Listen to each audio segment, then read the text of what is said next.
I've mentioned recently that I'm still a little bit new to Godot. If you've seen my channel and you've looked back at anything that I've done in the past, you'll see that I have a long history with doing things in Unreal Engine and not so much in doing Godot. And that doesn't mean I haven't touched Godot before, to be clear. I've done a little bit of work in Godot here and there, but I haven't actually built anything in there. No projects, no games, anything like that. So I wanted to take an opportunity to actually try and build something in Godot and just kind of see what came out of it. And so that led to a very small project that I created called We Are Closed.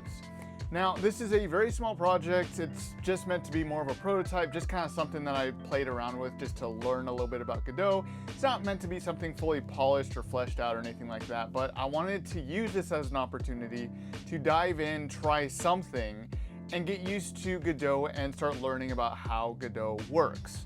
So in this video, I want to talk about my experience with doing that and show you guys exactly how you guys can get into your own project as well.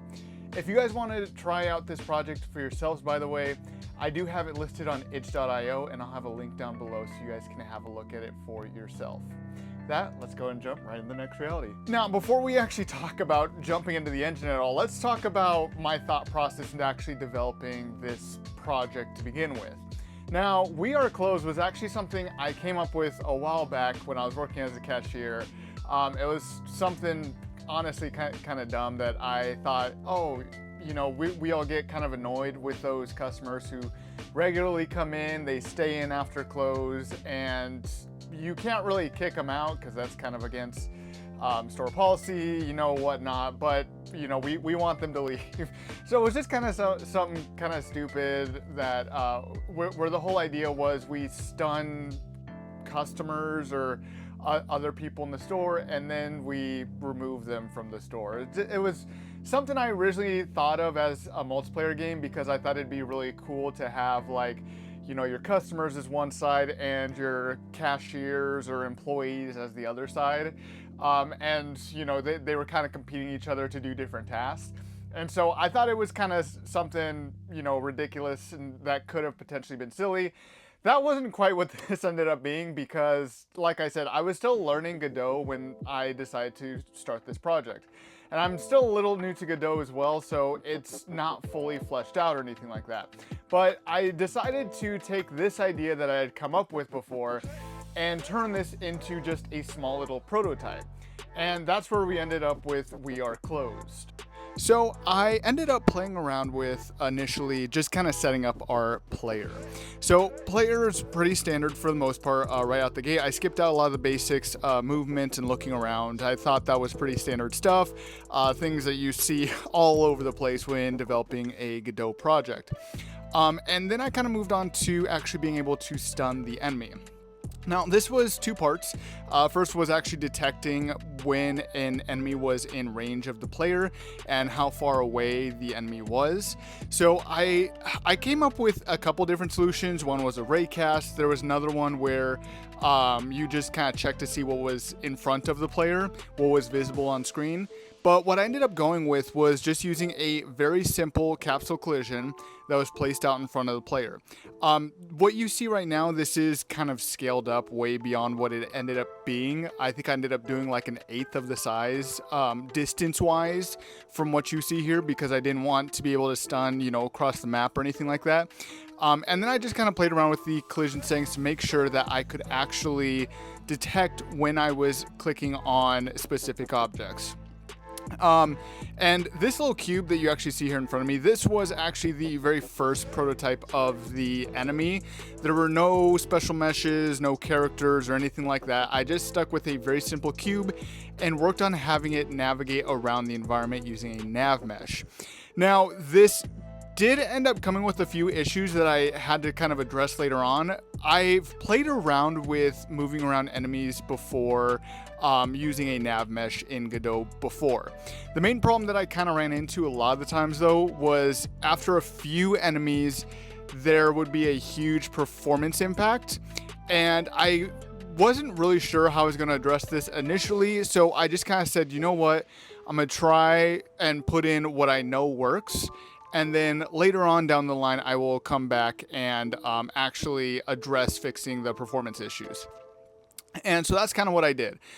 This little guy here was actually, he was going to be the original design for the for this game. I didn't end up sticking with him. I had the idea of developing everything myself, but I wanted to keep the overall development time short, so I ended up using him just to kind of play around with and experiment with. And what I ended up going with later on down the line was actually using polygon assets from Cinti Studios. And just to be clear, I'm not affiliated with them or anything like that. I believe I've shown some of their stuff in previous tutorials and videos, especially my Unreal Engine ones. And they're, like I said, I'm not affiliated. I just am really fond of their meshes, and I think that they work well in most projects. And so that's kind of what I ended up going with. And I did kind of make an attempt as well to figure out how to do not only animations, which I did end up figuring out, but I also ended up taking a chance on trying to figure out how to do a basic like ragdoll physics simulated character. Now, this character, while I wasn't really able to get it to work. I played around with him for quite a while, and you'll see here this was actually some collisions that get pre-generated by Godot for that physics body, because from what I recall, you had to create some sort of physical skeleton. This did not work. I tried using their default collisions. I tried scaling them up and down later on. What you see here, this was just me trying to get it to work initially. And I ended up even like going to ChatGPT trying to figure out some sort of reason as to why it wasn't working. I wasn't sure if maybe it was because I was using FBX files rather than, I believe Godot usually recommends GLTF or OBJ files. I believe it's got better support for those. No matter what I tried, I wasn't quite able to get it to work, even with the different file formats for the 3D models. What I ended up kind of thinking it might have been actually is one of the main limitations is Godot's physics engine. And I believe that this might have been a limitation of the Godot physics engine. I'm not 100% certain on that, so I'll probably end up trying to revisit this again in a future project, but that's kind of what I ended up settling on. I kind of took a break here to actually learn how to do the animations, because obviously I want to have things like a walk animation, run animation, things like that. I gathered these very simply through Mixamo, and I think I kind of janked it together in a way that you're not meant to put together animations. They kind of all ended up as their own little libraries when I imported them from Mixamo, and I don't think that's the way you're supposed to do it. But it technically worked. I think, it's not perfect. It doesn't blend together quite as well as it probably would have if I had done something like a blend space. But it worked well enough that I was comfortable enough using these animations and just kind of coding it through in scripts to actually control the animations and what animations we were running.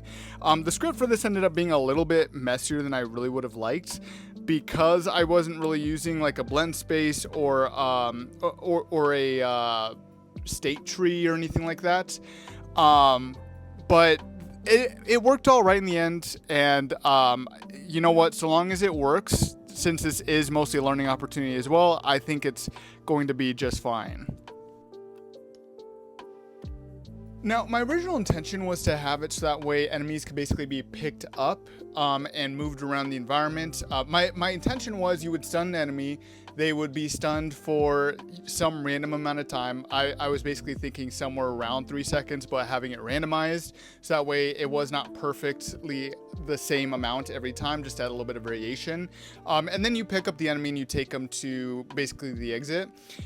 This didn't end up perfectly working out just fine. I couldn't figure out what the reason was, but every time I picked up any enemy and then kind of moved him around the environment, he just kind of would do either a weird float in the air, or he would kind of spawn at some weird random rotation. I couldn't figure out what this was. I tried following every guide that I could find, tried, looking through, again, ChatGPT, trying to see if that would fix it. And tried experimenting with like a bunch of different rotational values. I ended up figuring out the floating in the air. I found that I was accidentally modifying the velocity incorrectly when I was applying the movement on the navigation mesh. And so I ended up fixing that really easily by basically adjusting it so that way gravity would still act on the enemy NPC.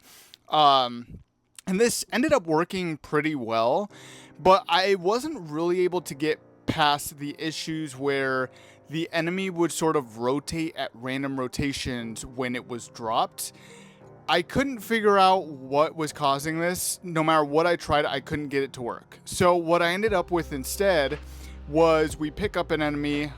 They're not visible or anything like that. I decided later on I would have like a little icon on the screen just so you knew that the enemy was picked up. Well, I'm not really fond of this solution. It worked well enough. I kind of came up with this rule while I was doing this project that if doing something took me more than maybe a couple of hours of just constant experimenting, it just kind of felt like I was hitting my head against a wall, it just wasn't working, then I would simply find a different solution for accomplishing the same goal. Or figure out a different way of accomplishing that, or an alternative to accomplishing that goal together.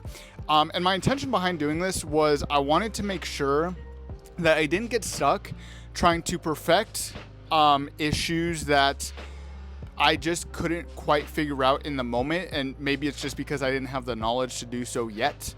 And so that's kind of what I ended up with here. And so while I am going to admit it's not a great solution and I'm not overly fond of this, I'm probably going to end up trying to do this again in the future.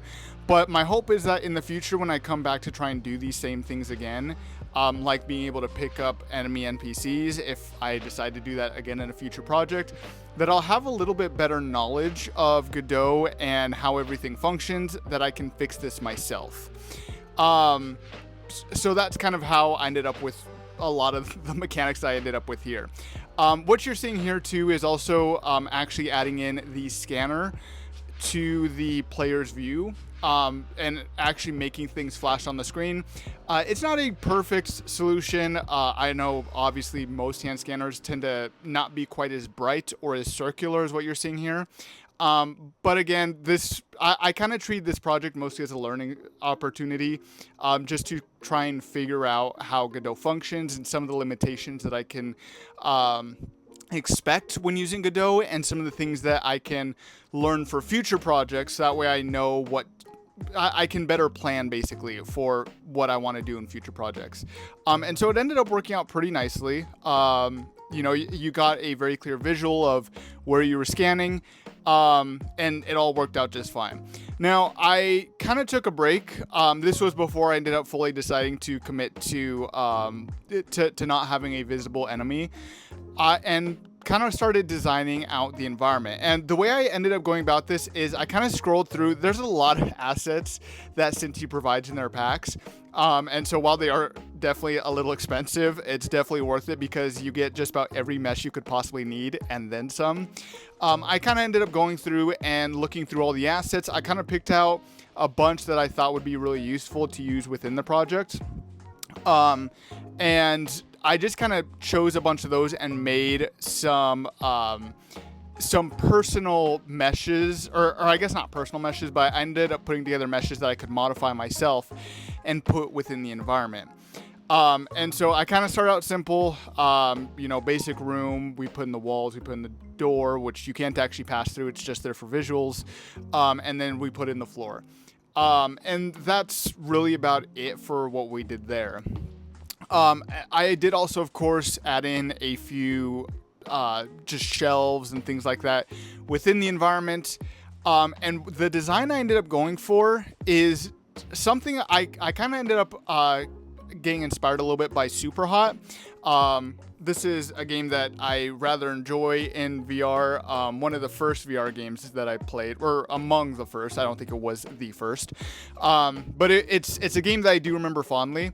And so I decided to go for the somewhat simple style that they use pretty consistently throughout the game, where things are just solid colors, and you kind of get the sense of shape mostly through different shadows that are just being cast throughout the environment.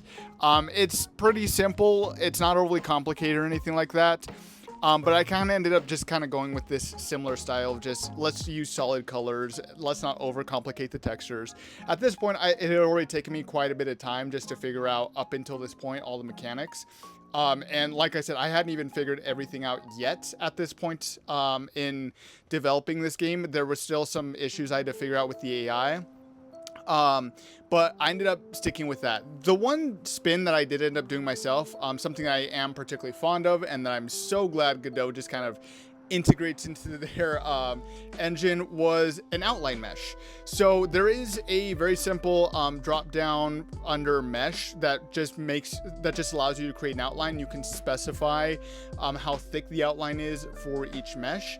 And so I just added a nice little black outline. Part of the reason I did this is because I thought the shadows weren't spectacular. And the angle that I had the light at, you really couldn't clearly see some of the shelves and stuff.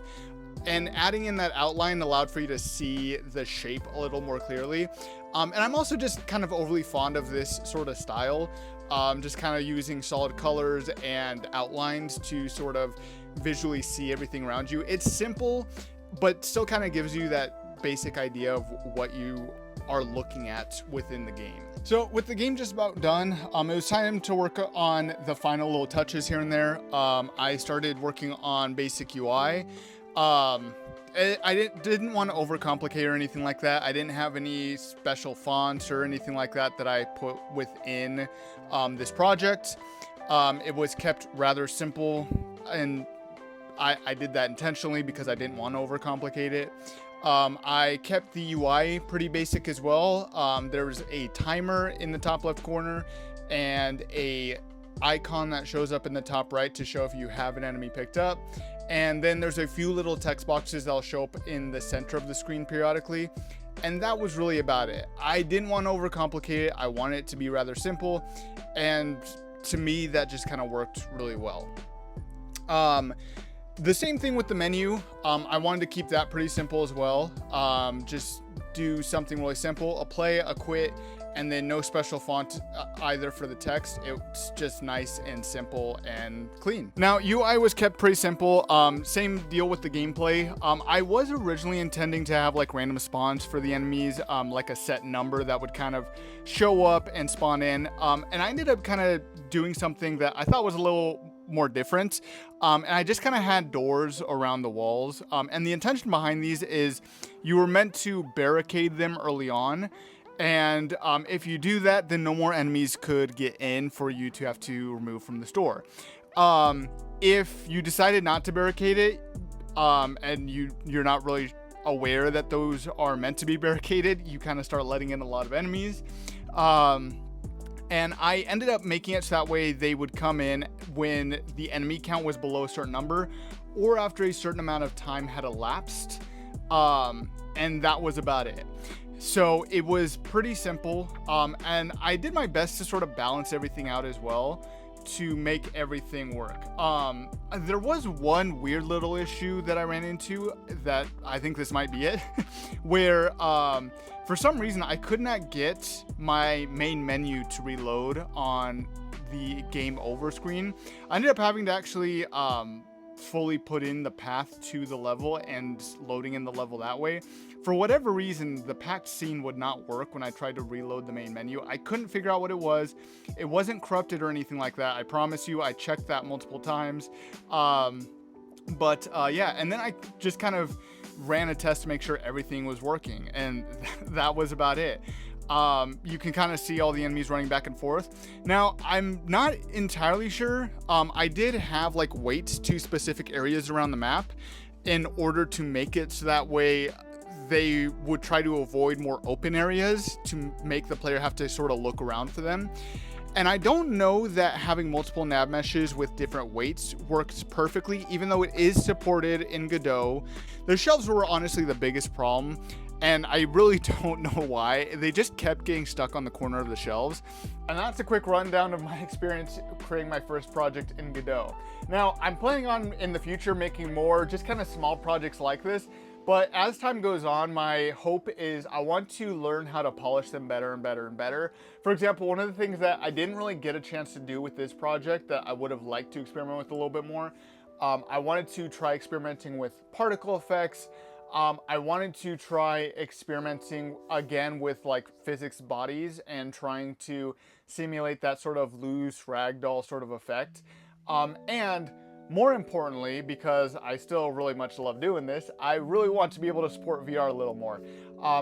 My next video, I should have a little bit more information on creating a VR setup. I have been experimenting with VR a little bit in Godot, and it seems actually very easy to set up. So hopefully that'll be next video once I get all that tested and run. But with that, I hope you enjoyed this video. Let me know if you guys gave this game a shot. Let me know what things that you would have done differently and what kind of things that you guys would have done to improve this. And with that, I'll see you in the next reality.